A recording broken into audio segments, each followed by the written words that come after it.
क्या आपने कभी सोचा है कि एक सुबह जब आप सोकर उठेंगे और दिन भर के शेड्यूल के बारे में सोचना शुरू करेंगे, तभी आपको ये खबर मिल जाए कि आपका कोई अपना बागी हो गया है, बगावत कर गया आपके खिलाफ।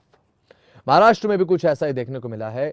रविवार की सुबह एक महाराष्ट्र की सियासत में सब कुछ शांत था, लेकिन दोपहर होने तक महाराष्ट्र से चौंकाने वाली खबर सामने आई महाराष्ट्र की राजनीति से। और खबर यह कि अजित पवार एक बार फिर से बागी हो गए, एक बार फिर से बगावत कर दी। उन्होंने एनसीपी से बगावत कर शिंदे सरकार को अपना समर्थन दे दिया, जिससे पूरी महाराष्ट्र की राजनीति में भूचाल आ गया। कल खबर सामने आई कि अजित पवार एनसीपी के 30 विधायकों को अपने साथ लेकर शिंदे सरकार में शामिल होगा।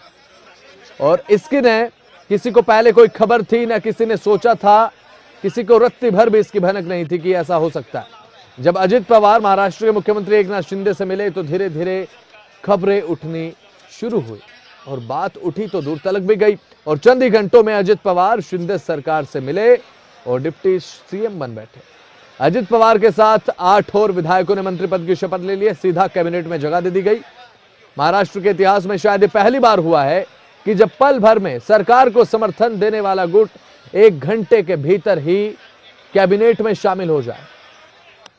यहां पर सरकार में कैबिनेट की बात कर रहे हैं, तो सब कुछ इतनी जल्दबाजी में हो गया कि किसी को कुछ समझने का मौका ही नहीं मिला और अजित पवार डिप्टी सीएम बन गए। देश के जो चुनाव है उसके बारे में हम साथ साथ जाना चाहते हैं, और इसीलिए महाराष्ट्र के डेवलपमेंट के लिए और देश और मजबूत होना चाहिए और आगे जाना चाहिए।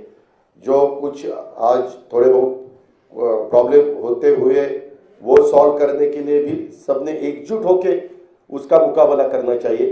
इसी माध्यम से हमने सबने मिलके ये डिसीजन लिया है। पार्टी के नाते हमने ये डिसीजन लिया है, और ये होते हुए पूरे विधायक हमारे साथ है, मेंबर ऑफ पार्लियामेंट हमारे साथ है, बाकी के पार्टी के वर्कर हमारे साथ है।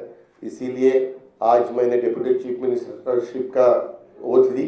बाकी के हमारे सीनियर नेता और नया भी कुछ लोगों को हमने आज तक इस गवर्नमेंट में लेडी को प्रतिनिधित्व नहीं था, आगे शायद वो देंगे, लेकिन हमने वो भी सोचा।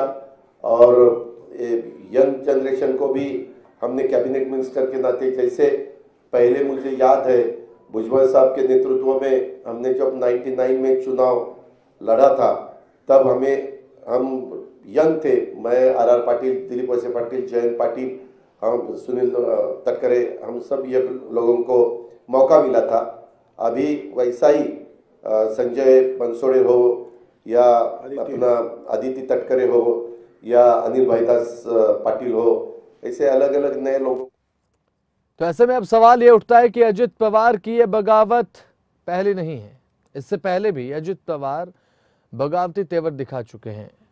तो वहीं अब आखिर क्यों ऐसा हुआ कि उन्हें बगावत करने की जरूरत पड़ गई, लेकिन तब तो वो सफल नहीं हो पाए थे जब बगावती तेवर दिखा चुके। तो आपको बता दें कि हालांकि इस बार अजित पवार एक ही झटके में सब कुछ कर गए। तो पहले भी उनकी तरफ से ये बात कही गई थी। तो वहीं आपको बता दें कि अजित पवार की बगावत को शरद पवार ने कहा कि मेरे साथ पहले भी ऐसा हो चुका है। उस समय जो पार्टी के साथ गए थे वो चुनाव हार गए थे। शरद पवार ने कहा कि कल मैंने बैठक बुलाई है, एनसीपी किसकी है ये लोग तय करेंगे। ये गोगी वेगली नहीं, ये रावरी है। ये कोई ऐसी छोटी बात नहीं। पार्टी के कुछ लोगों को ये लोग प्राईम मिनिस्टर फाइनेंशियल स्टेटमेंट जैसा उल्लेख भी केला की त्यांनी एनसीपी त्यांच्यावर भ्रष्टाचाराचे जे आरोप केले त्यातून आमच्या काही सहकाऱ्यांची मुक्तता करण्याची मोलाची कामगिरी त्यांनी केली।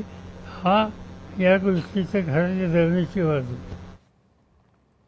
तो अब सवाल ये उठता है कि आखिरकार अजित पवार को फिर से बगावत करने की क्या जरूरत थी और ऐसी क्या जरूरत आन पड़ी, और इसी की शुरुआत हुई कब से।